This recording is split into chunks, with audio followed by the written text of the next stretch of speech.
Okay, so here is where you are going to be starting your note-taking process. It's in this assignment right here that says Research and Note-Taking number 1, Print Sources. So if you open up this attached worksheet, this is where you're going to be filling out all of your bibliographic information on the front, and then notes from your print resource on the back of this worksheet. And then eventually this will get turned in Google Classroom at the end of the project, okay? So first let's start with the bibliographic information on the front of this worksheet. For a print book, you have to fill out the author, title, publication city, publishing company, year, and the ISBN number. Let me explain to you guys exactly where you're going to find that in a book, okay? So author and title, those are pretty easy. You're going to find those on the front. The publication city and publishing company can be a little bit harder to find, and the year can be a little bit harder to find. What you're going to want to do is open it up, and it's usually within the first couple of pages. In a book, you're going to find a page that looks like this. It's going to have what looks like a lot of legal stuff on it. On that page, you will find the publishing city, company, and year. So if I look on this page right here, I see it's published by Marshall Cavendish Benchmark.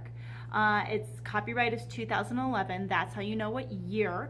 And then the publication city, I eventually find out it's Tarrytown, New York is where it is on this page, okay? So that's where you're going to find all three of those things of information. And then the ISBN number is going to be the number that's on a barcode on the back that looks like this. You'll see it says ISBN right above the barcode right there. So that's where you're going to find that information. Fill all of that out before you even begin to take notes on a book, because you might forget about doing this stuff, and you need this stuff for when you do your bibliography. For a magazine, it's a little bit easier. Just simply author and title of the article wherever it is in your magazine. By the way, when you pick up the magazines, there will be a little label on it that will tell you what page there is an article on a certain topic. So this one has, on page 3, it has an article on oil. Okay, so that's where you're going to find the article in this magazine. Author of the article, it's either going to be at the beginning or at the end of the article. Could be either. Title of the article, pretty easy. Magazine title, pretty easy. Date published is going to be on the front of the magazine. And pages start to end is just the page number start to end of the article.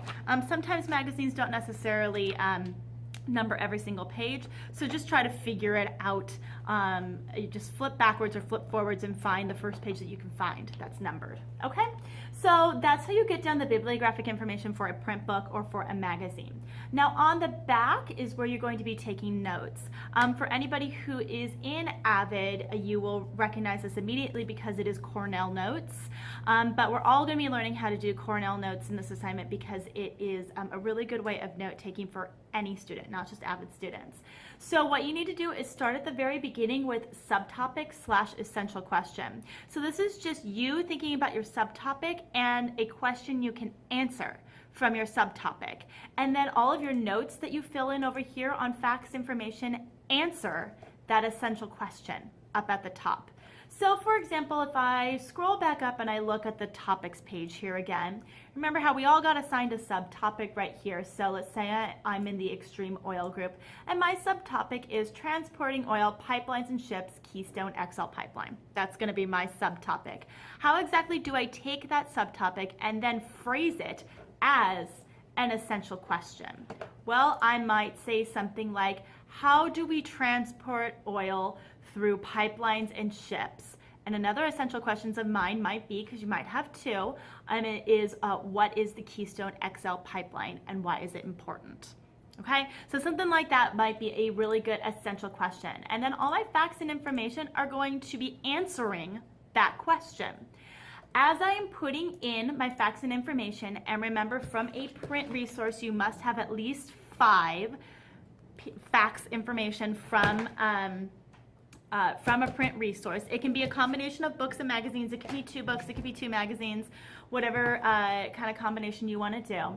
Over on the left-hand side is questions and key points. So for each fact or information that you write down, on the left-hand side, you need to kind of think about that piece of information that you just wrote down and then put some key points about that information, just a few keywords that might help you immediately find a fact really quickly. Or if you have a question about a fact, writing out a question about the fact that you might want to find further research on.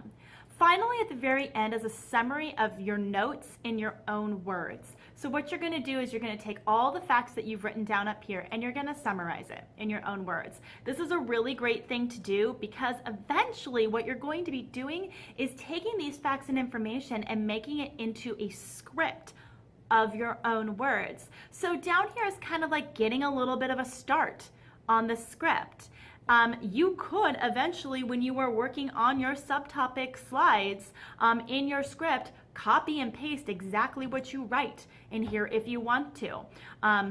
That's all okay and that's all totally fine, okay? So for today, we're going to be concentrating on print resources, on doing the Cornell notes, figuring out what your essential question is, and then tomorrow, when you guys come in here, we're going to look at our online resources and our library databases to use for research. Okay.